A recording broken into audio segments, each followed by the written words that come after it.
Bonjour, merci de m'avoir rejointe pour ce quickie. Ça va aller vite, hein.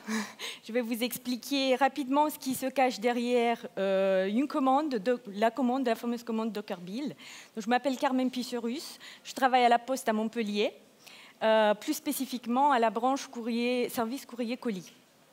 Donc, on va rentrer dans le sujet. Je vais quand même vous montrer un petit peu ce qu'on fait à la Poste. Quelques technos. Nos applications sont écrites en Java, du Spring Boot, donc on va voir un exemple juste vers la fin de ma présentation. On fait bien sûr du Docker, on va en parler beaucoup. On a aussi du Flutter, pour le déploiement, on a du GitLab CI. On a aussi du cloud, donc on a le cloud privé en OpenShift, on fait du Kubernetes. Maintenant, on va vers Azure aussi. Et la sécurisation qui va avec. On fait du Consul, on fait du Vault pour la gestion des secrets, on fait du Terraform pour le YAC, etc. Alors, Docker, rapidement, et pour rappel, l'architecture.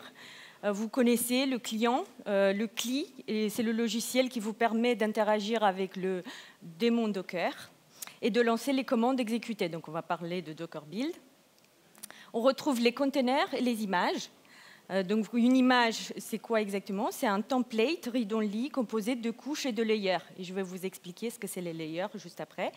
Le container, c'est une instance vivante de l'image qui s'exécute, ou dans laquelle s'exécute l'application. Le registre, il permet de stocker les images, de les télécharger et ensuite de les utiliser. Donc là, on va prendre un Dockerfile assez simple, pour que je vous explique un petit peu comment les layers et comment le Docker Build fonctionne. Donc pour construire votre image, il vous faut un Dockerfile. Ici, on part d'une image de base Alpine, où on installe un package, on installe du PHP, on vérifie la version du PHP installée. On a des variables d'environnement aussi, on set le répertoire de travail, et on copie un fichier, juste pour l'exemple. Le répertoire de travail de notre projet contient le fichier Dockerfile, mais aussi le fichier test.txt que je voulais copier dans les instructions dans mon Dockerfile. Donc, quand on lance le build, la première ligne qui apparaît dans les logs, c'est ce fameux test.txt qui est envoyé vers le démon Docker. Donc, la première chose que vous voyez dans les logs de build, c'est le transfert des fichiers qui sont à côté de votre Dockerfile vers le démon Docker. Ici, dans l'exemple, j'utilise Docker Ignore. C'est quelque chose auquel il faudrait penser quand vous utilisez, quand votre Dockerfile il est à côté de vos classes, de vos dépendances, de votre target, de vos vendors, etc. En fait, tous ces fichiers qui sont à côté, si vous ne faites pas d'exclusion, comme le Git Ignore, c'est comme par exemple le Git Ignore, dans le Docker Ignore, vous pouvez mettre ces fichiers ou ces répertoires que vous voulez ignorer. Donc là, moi, j'ignore le répertoire log. Une fois que vous avez compris la logique, ce transfert peut être plus ou moins lent en fonction du nombre de fichiers et de répertoires que vous avez et en fonction de la taille de ces fichiers. Ici, vous voyez la taille du fichier, comment je transfère vers le démon Docker. Donc, une fois que vous avez compris la logique, vous allez aussi comprendre pourquoi cette étape est lente, pourquoi votre fichier n'est pas disponible pour votre copie, etc. Du coup, on va aller un peu plus loin dans les logs du build. Pour avoir les logs comme moi je les ai sur la slide, il faut lancer votre build avec -- progress -plain. Et là, vous allez voir qu'à chaque instruction, j'ai des informations. Donc là, par exemple, je récupère l'image Alpine et vous allez voir qu'à chaque instruction, j'ai un ID d'image. Donc Docker construit une image intermédiaire. Et on va voir par la suite pourquoi il fait ça.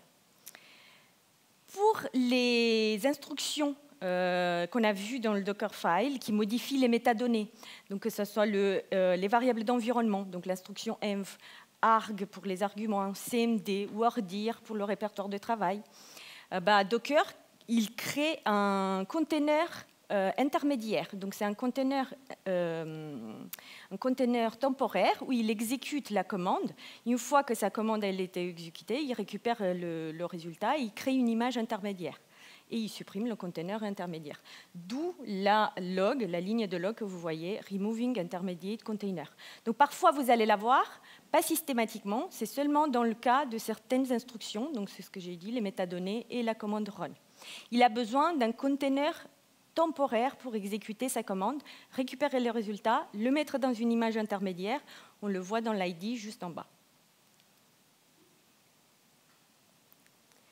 Alors, maintenant qu'on a compris un petit peu comment ça marche, pourquoi ces images intermédiaires? Parce que je vous ai fait un petit peu la pub. Alors, c'est pour le cache. Si je relance le build et que je n'ai rien changé dans les instructions du Dockerfile, dans leur ordre, dans le contenu des fichiers que je copie, bah, du coup, j'ai la fameuse ligne que vous voyez là à l'écran, using cache. Donc, je réutilise le cache. Docker réutilise le cache pour faire pour éviter de refaire certaines étapes qu'il a déjà fait. On retrouve les fameux hash des ID, donc c'est les images ID, qu'on va voir aussi dans la commande history juste après. Alors, qu'est-ce qui peut invalider le cache? Ça peut être un changement dans l'ordre des instructions dans le Dockerfile, ça peut être un changement dans votre fichier que vous copiez, ça peut être un changement dans une des instructions run que vous avez dans votre Dockerfile. Donc, à chaque instruction, on a vu Docker build une image intermédiaire que je peux instancier. À partir d'une image intermédiaire, je peux instancier un container. Et dans le container, je vais voir ma version PHP qui est installée, mon test.txt s'il a été copié. Si je fais la commande Docker History avec l'ID de l'image, je peux voir toutes les instructions qui ont été exécutées et certaines images intermédiaires ont du poids et certaines images intermédiaires n'ont pas de poids, ils sont à 0.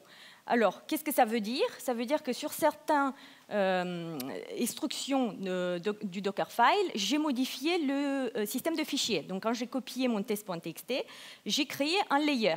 Donc ça, c'est un layer. Et un layer, ça stocke seulement la différence. Qu'est-ce qui s'est passé entre deux instructions? Et en layer, c'est important parce qu'en fait, on voit que la taille de l'image, vous avez le size qui n'est pas à 0, et la taille de l'image finale qui a été impactée pour le rajout de ce layer.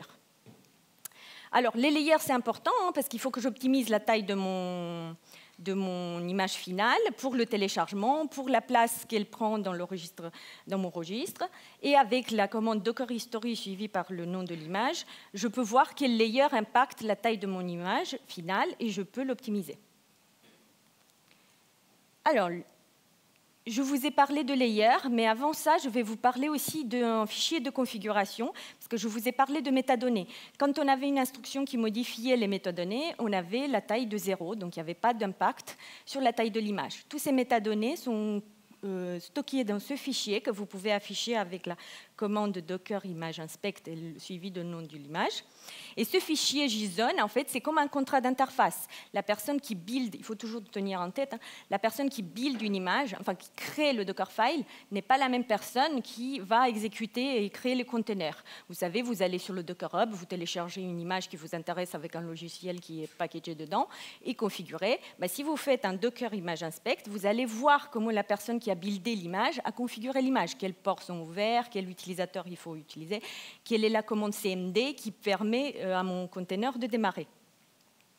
Alors, basé sur ce fichier de configuration JSON, on construit à partir de ce fichier et calculer l'image ID. Donc, c'est ce que je vous ai montré jusqu'à présent, qui est différent du tag de l'image. Quand vous téléchargez l'image, vous utilisez d'habitude latest ou 1.0 ou une version qui a un tag que l'utilisateur a donné à son image. Le tag ne vous garantit pas que l'image n'a pas été modifiée. C'est pour cela qu'il faut utiliser le digest. Alors, si vous faites une commande Docker manifest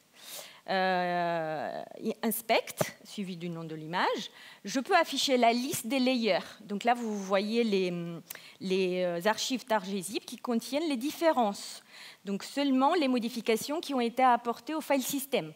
Donc en fait, c'est comme ça qu'à la fin, je peux calculer un digest basé sur les digests de chaque couche, et c'est comme ça que je peux savoir si l'image n'a pas été altérée entre-temps.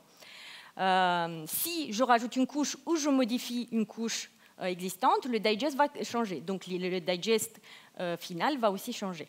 Donc la seule manière de récupérer une image d'un registre, que ce soit privé ou public, hein, que vous soyez sûr que l'image n'a pas été modifiée, c'est le digest, parce que c'est le seul à garantir que l'image n'a pas été altérée entre-temps.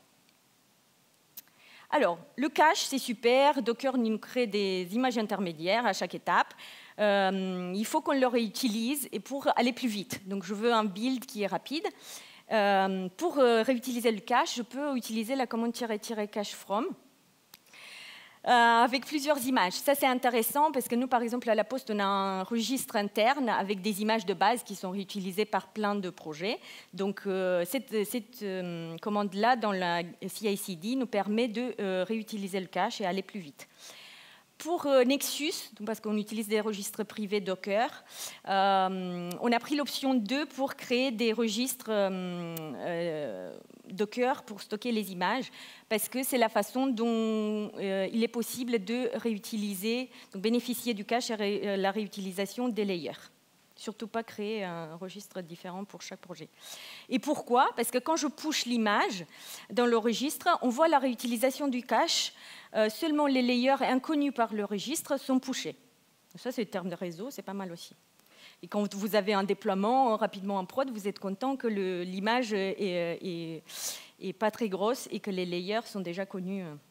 Pour vous donner un exemple rapide, hein, parce qu'on a beaucoup de Spring Boot chez nous, quel est le problème avec le Dockerfile? Si j'y arrive. Voilà, le Dockerfile qui est là, c'est qu'on a un seul layer qui contient mon jar.